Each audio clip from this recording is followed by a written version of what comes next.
But we did have Howie on, and he kind of gave a little bit of a breakdown about when Chip came in. They gave Chip more responsibility, so they took Howie. They moved him all the way across the other building. Didn't fire him. Yeah, he was kind of like a lost soul in the building. Yes. And then he came back, and obviously we went to camp, and it's like every position group you look at, there's aliens. So Howie's obviously doing his job. Yeah, we broke down the AJ Brown. Like, talk to me about your relationship with him and how much with Howie. Howie. Yeah. What you saw when Chip, with all the stuff happened with Chip, and then when he came back into the fold. I mean, Howie has always been like a meticulous, like always working, like relentless GM, right? And I think that like the best coaches I know, the best players I do, they all have like this underlying thing of like they just like do not stop. They're unbelievably passionate about what they do, and there's a relentlessness that separates them. And then Howie's also just. He like did like his college thesis or something like that on the salary cap. Like he knows all this stuff so well in and out. And he would, do you guys know how he got into the league? Did he go over that with you guys? No, he didn't. He was like emailing Tannenbaum. He would do like cold call emails. So like just trying to get in the building. So he worked his ass off to climb up and get into like an occupation that most people would have given up way before that. And I think when Chip came in and they gave Chip a lot of the power in making personnel decisions and everything, they moved Howie to the side of the building. When he came out, it was like a renewed sense of urgency, which is like he already had it, but it was like magnified. And he was putting in all sorts. You could tell even when he was over in that building, even though he didn't have control within the team, he's like, if I get this opportunity to get that control back, I'm making these moves right here. I like Joe Douglas. He was already trying to figure out where are we struggling at? How can I immediately improve the team? And I mean, I felt like he shifted a lot of his philosophies and player evaluation and like how he was building a roster and all of that stuff in that time frame. He was continuing to grow. And then when he got his opportunity again, he freaking hit the ground running. I'm trying to think of like the first moves we made, but it was like right about like he got rid of, I think Byron Maxwell was on like a contract that was like pretty outrageous and he was coming off of a bad year.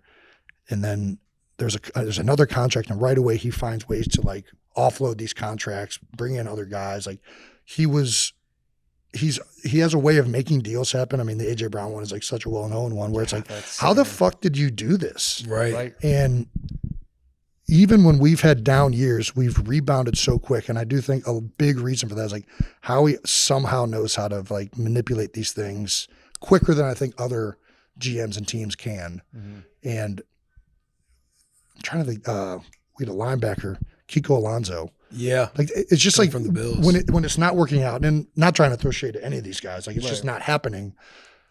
A lot of times you get these, you're under a contract. How do you get rid of this guy without like cutting him or like having to eat that number? Yeah. And it felt like he somehow would like make these moves. And it's like, how did you get these guys to, after that year, be interested at that number? And he was just really good at a lot of this stuff. Yeah. Him bringing down the AJ Brown trade and talking about how between like picks 12 and 14, like the deal was in place, but they had to get AJ's like contract done in that 20-minute span. And the way he just operated and got it done, knowing like this is the move. And I don't remember there being any noise about that. Mm-hmm. Like typically when something like that happens on game day, like there's like leaks of like, hey, the Titans might be moving AJ. Maybe there was, and maybe I just wasn't aware of it. A little bit of talks. Like there was like a press conference with Mike Vrabel, and they asked like AJ Brown, is he an option? And he's like, as long as I'm the head coach, AJ Brown will be on this football team. Yeah. So he shut it down right away. And then 3 days later or whenever. Draft night.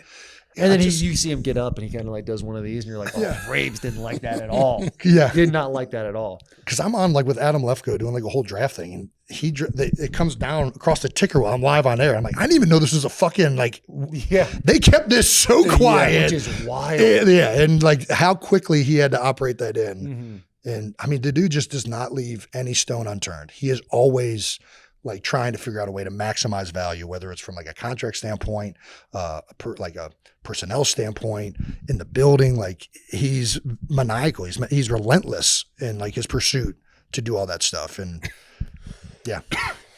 With in your last years, what was your relationship like with Howie? Like when you're getting to those years, is Jason going to retire? Is he going to come back? Like what is that relationship like with the GM? You did a good job of milking it. I think it was like 3 years in a row. It's like, is he going to go? Is he going to stay? It was good because I was actually thinking about it, and it ended up working out to like a benefit of just like one-term deals. And like, it benefited everybody. And I think the Howie was great to me, and I think he really valued me, Fletcher, Brandon Graham, and now Lane Johnson as guys that had been there for a long time. And this is one thing that I think the Eagles did a great job of. Whenever they like are shifting, like I played for 4 different head coaches. All of us did. And not only did 4 of us play for over a decade together, but we did it through like 4 different coaching regime changes. Like it's like crazy that through all this turnover, they kept semblances there as long as they did. And I think when you just try to overturn everything, like you sell shop on the head coach, and you're like, we're going to revamp this roster, and you try and do it all at once, you lose sometimes the chemistry and the camaraderie and things that happen within the building that are really important. And it's a credit to Jeffrey and Howie and how they've changed things, but at the same time, we have like a continual, not like train of thought, but like there's a link between all of those eras because they've kept pieces in place or coaches. Mm-hmm. Like Jeff Stoutland's been through 3 different coaches. Deuce Staley was there for 3 different coaches. Like they've always kind of changed, but also kept certain pieces around to kind of try and keep the locker room and culture and like what it is to be on the Eagles, like kind of there, if that makes sense. So Howie took care of me. Like I never felt like I was underpaid. He found a way to make the numbers work and like whatever freaking, it's like a signing bonus here, a roster bonus there. That's why I watch other teams and they can't figure out stuff with certain players. I'm like, I don't ever remember that being an issue with Howie. Mm-hmm. Like, I feel like he always is like, okay, you want this? All right, I'll figure out a way to get you that or close to it where you're happy. And then just structure it this way so that the team benefits from how it's structured. And it feels like he does that better than anybody else. And he did that all my last career. Like, let's say, the top of the center market my last couple of years was like 12 to 14 a year was like the number. I might make like 9 on the books, but I earn it all. I'm still getting 12 to 14 for 1 year of work. It's just structured in a way that it's happening in being spread out over 2, 3, 4 years. Mm-hmm. And I just feel like he has this understanding of the salary cap and like way of like thinking into the future and like planning that I think a lot of teams just don't do as good of a job of. Were you ever close to leaving the Eagles? Yeah, 16. The year before the Super Bowl. I had a really bad start to the year. I played against the Cleveland Browns, had an awful game. Danny Shelton beat the fuck out of me. He's done. I didn't have a great game against Chicago. I played well against Pittsburgh, but had like a couple plays. So like the media narrative had already been that like Kelce's struggling this year. I ended up finishing the season really well, but there was all sorts of news on, is Kelce going to get traded? Is he going to get cut? Are they going to move on from him? And like some of the stuff when it like comes out, it's coming from the Eagles, right? Mm-hmm. Like it's like the Eagles are gonna trade Jason Kelce for Mark Ingram. I'm like, that's not coming from New Orleans. Like New Orleans, this is the Eagles trying to like put this out here, right? And listen, I didn't play well. Like it wasn't like it sucks when you're going through it, but objectively, I didn't have a great year. And thankfully, Jeff Stoutland, I think he's like the one guy in the building that was still like, no, Kelce is still the guy. Like he just needs to fix his technique, do these things. Like he did it for the second half of the year and he played really well. Like I still think that he can be the guy. And it's like him and oh my gosh, I'm blanking. He's pretty much the reason why I still was there in 2017. And then I had personally had the best year of my career in 2017 and the Eagles won the Super Bowl. It was like a fucking crazy shift of offseason. I was like, could not have gone better. Yeah, complete 180. Yeah. So yeah, it was very close. And I did not play well that year. I put a lot of work in that offseason, started doing some different things technique wise. I also think I started to struggle a little bit early in that year because we went from this no huddle offense back to a huddle offense.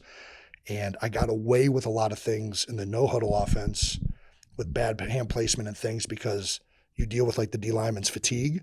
And then all of a sudden, like they have more energy because the pace is slower. Right. And these technique things that really probably would have manifested earlier are now being magnified because Danny Shelton's not tired.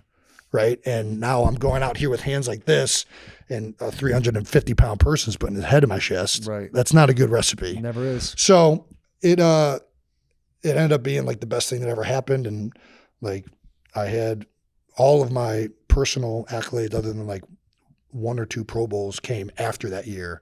And I played much better as a player after 2016 as a result. When you go ahead.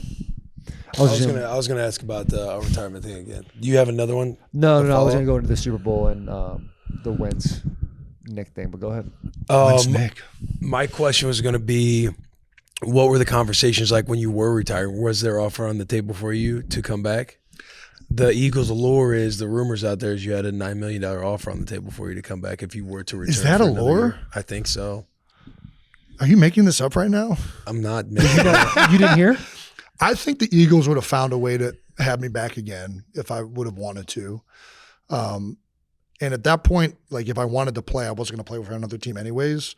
And this is where like it's weird late in your career where it's like I was still getting good money, but like if I wasn't going to go anyplace else. Like I would have taken way less and they were still taking care of me. So I was like, this is really nice of you guys. I don't know if you know, but I'll play for like $5 million because I still want to play football. But I think I think everybody knew that I wanted to retire, and it never got to a point that contracts were even discussed. So I don't know if there was an offer there, but I do think that if I would have wanted to come back, the Eagles would have found a way to make it work. Got you. Maybe I made it up. When you retire, Saquon Barkley comes back in. He is starting to have the year he is. When they win the Super Bowl, is there a PC that's like, fuck, I should have just done one more? I mean, listen, I think when you watch your team, when you're like one season away from it, you're like, man, I could have been a part of that. That does go through your head. But I really don't think I would have made it. My body was like firmly like, I'm done, man. Like it was hard at that point to get through practice during the week. They had already like taken Wednesdays off of my shoulder. I was still struggling to get back for Thursdays. And I felt the decline happening, right? I felt, even though it might not have manifested to everybody else, like I felt myself getting weaker. I felt myself not blocking guys as well. So I didn't want to be a guy that hung on and tried to play until the very last moment. I really wanted to be like, okay, I don't think I can do this anymore. I can't play or do it the way I want to or at the level I want to. And I'm going to stop before this thing really takes a nosedive. And I think it would have that year. I don't think my body was going to make another year.